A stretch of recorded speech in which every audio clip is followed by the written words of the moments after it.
Hi everybody, I'm DJ Foster, joined by Grand Valley State head football coach Matt Mitchell as the Lakers prepare for Tiffin in a road game at 1:30 p.m. this Saturday afternoon from Ohio. Mitch, before we get into the Tiffin game, let's talk about the Ashland contest last weekend just real quick, a 45-31 loss. Looking back at the tape now, kind of what's your biggest takeaway from what you saw last weekend in Ashland? Played bad defensively. We didn't have our eyes where it needed to be, poor technique. Wasn't about the calls. We didn't have we weren't in spots we needed to be on the defensive side of the ball. So it was disheartening given some of the previous defensive performances we had that. So obviously we didn't get them prepared to go. Guys weren't ready to go, play on the side of the ball. So it wasn't one guy. As every play, a different guy just didn't have the eye control and discipline, and something that's got to get cleaned up. So I think we have a motivated defensive crew. Both coaches and players want to get back out there and start playing some more football. You scored 31 points offensively and had two kind of drive stall late in the red zone area. So the offense seemed to play pretty well. Are the things on defense, are those fixable?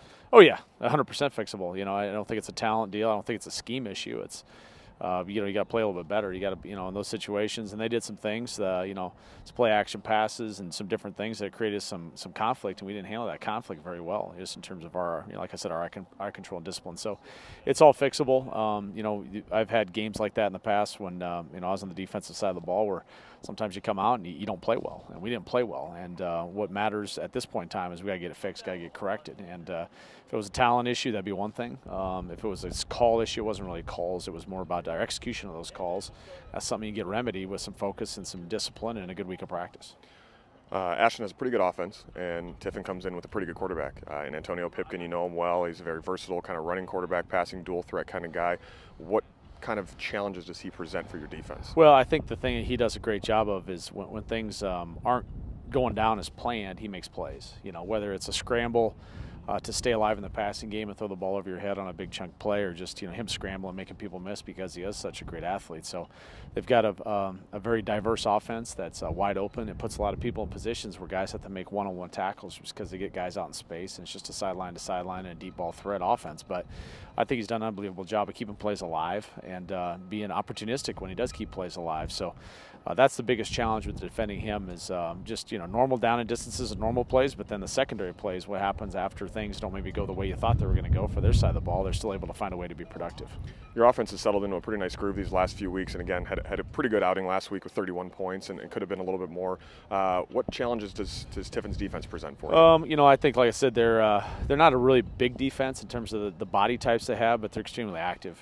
They do a great job of moving at all three levels of their defense. Their defensive line, can move and stunt and angle and blitz. The linebackers pressure, and then their secondary can rotate and move and just do a lot of different things. So there's a lot of movement on their defense, a lot of different looks that we're going to have to handle. At all positions: O-line, running backs, quarterbacks, wide receivers. Going to have to try to handle things post snap and try to get a feel for what's going on post snap as opposed to them knowing exactly what's happening pre snap. The first regional rankings came out this week, or the second regional rankings, I guess, and you're 8th and the top 7 advance. A couple of teams ahead of you are guaranteed to lose since they play each other, so you need to win, obviously, and to keep on going. What do you want to see from your team this weekend? I know the playoffs are something you think about, but I don't know how much is talked about, but what do you need to do this weekend to get better? Yeah, well, I think there's maybe an undercurrent of that running through our locker room, but I haven't really talked about it as a head coach. I've talked about our poor performance at Ashland and what we need to do to correct it, and about the little details that we got to do to play well. So I think our defensive side of the ball, we got to have some confidence. There's going to be some adversity on Saturday. I mean, they're a good football team, especially the offensive side of the ball. They got some playmakers, and there's going to be some adversity. We're not going to go out there and pitch a shutout, and we got to be able to bounce back. When things don't go our way, we have to show a little bit of resiliency and some grit, and we got to take the field some confidence. We got to make some plays, on that side of the ball, and then offensively we look to continue to keep evolving. On that side of the ball, I think we've done a good job really in the pass game. I think we're being very opportunistic on that side of the ball, and guys are making plays. Obviously, the 2 goal line segments weren't good, at Ashland. So we spent more time on some of that stuff, getting better inside the 10, both from execution and scheme and those things. And we've got to get our backs going. We got to run the ball. We got to run the ball and hopefully get our running numbers back to where they should be for a Grand Valley football team. Grand Valley State and Tiffin this Saturday afternoon in Ohio for a 1:30 p.m. start against the Dragons. Mitch, thanks for your time and best of luck this weekend. All right, thanks.